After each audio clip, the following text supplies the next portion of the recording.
What's up, people? It's been a while. Again, it's your nurse Gladys, and welcome back to my channel. If you're a returning subscriber, thanks for passing by again. And if you're new here, please do not forget to hit on that subscribe button and on the notification bell so you can get notified whenever I release a new video. So I have something new for us today, guys. Something new. Today I'll be sharing with you all how you can better understand your menstrual cycle, how you can know your average menstrual cycle, know your safe days, know your unsafe days. So if you're that lady who is struggling with taking in, maybe you're just not doing your timing correctly, and if you do not want to take in yet and you're tired of using that condom or whatever contraceptive that you're using, then this video is for you. Stay on and watch.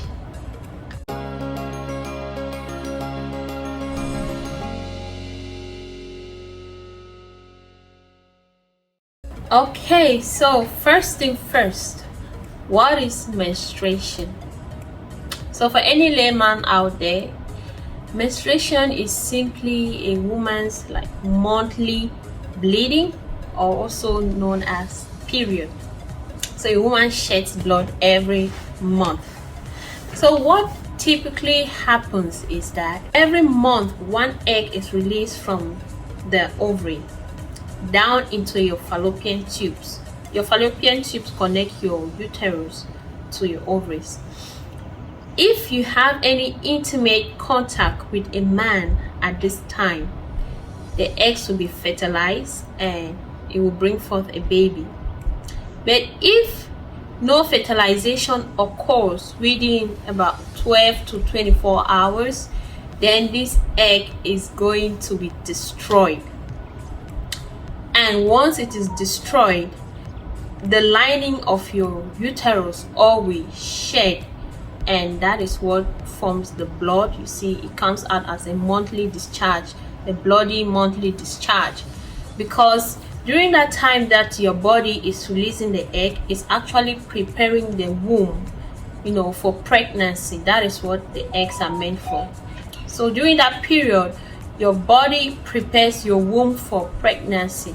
But if that does not occur, then it will be destroyed, and the lining of your womb will all shed off in the form of a bloody discharge every month. So that is typically the whole thing about menstruation. Your average menstrual cycle is counted from the first day of your period up to the first day of your next period.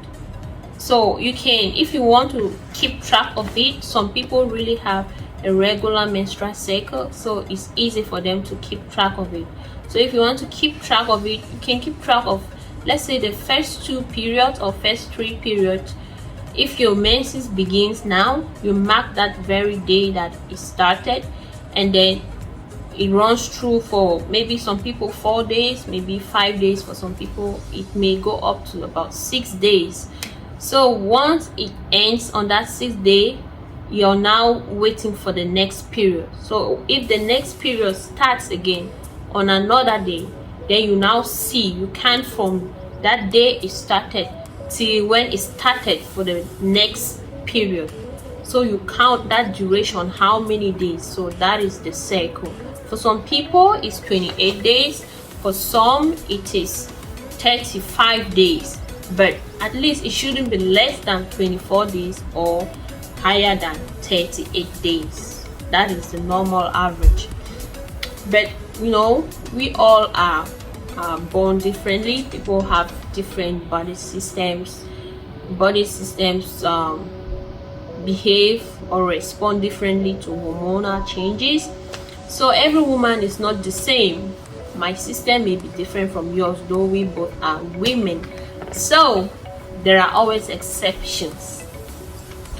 Now, what is ovulation? Ovulation is that time when your egg is released from your ovary for fertilization to occur.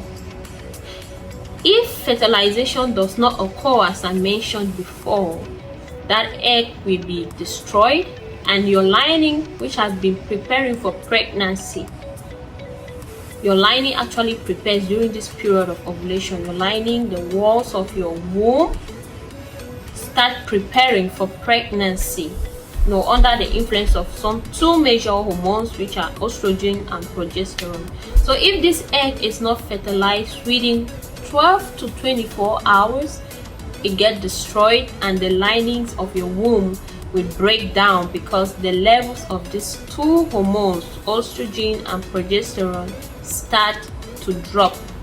As it drops, it signals your brain and tells your system that, oh, this womb is not yet ready for pregnancy, let us shed off, and everything comes out as a monthly discharge.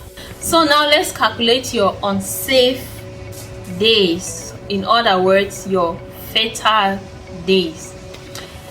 I'll explain using an example. If, for example, you have a 28-day menstrual cycle, and you begin menstruation from the 1st of February, for example, you begin your menstruation from the 1st of February. Like I mentioned before, ovulation usually starts about the day 11th through day 14 before your next period. So if your menses begins on the 1st of February, you will likely ovulate on either day 14 or just a few days before the 14th. That period, the 11, 12, 13, 14, within that time, you are most fertile. 11, 12, 13, and 14, which is usually the main day of ovulation, you are most fertile. You can still be fertile about 2 days after ovulation, that is about day 15 and day 16. You will still you can still be fertile. You can likely still take in. So from day 17, 18, 19, 20, 21, 22, 23, 24, 25, 26, 27, 28, which is the end of your cycle, you are free to have unprotected sex. But do not forget, it's not 100% guaranteed. These things differ from person to person. Every woman's system is different, okay? So you may still take in, but those are the safe days according to science, okay? So during menstruation, your cycle begins again on the 1st of the following month. During menstruation, some people's menses may last up to about 5 days, some for about 6 days, some 7 days. So during menstruation, you are likely safe to have unprotected sex. There are high probability, or there are high chances that you may not take in, but you may still take in. It's not 100% guaranteed again. So if you're one of those people who make love when menstruating, I don't know. So how do you tell you're ovulating? Question. In some ladies, it's so clear, guys. Some ladies, they can tell so well, but it's different for everybody, like I said before.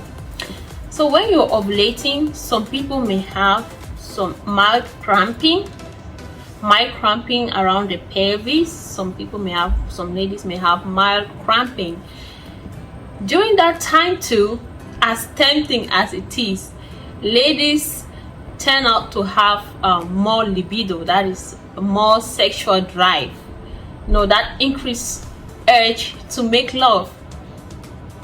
Can you imagine if you don't want a baby, and at that time you're even most fertile? That is when your body is telling you you need a man.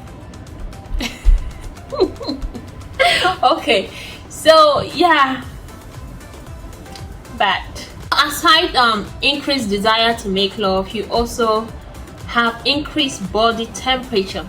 Your basal body temperature kind of increases. You become warmer, and you could have breast tenderness. That one is very, almost every lady will agree to that one. Your breasts become a little bit more tender and your nipples may be more firm.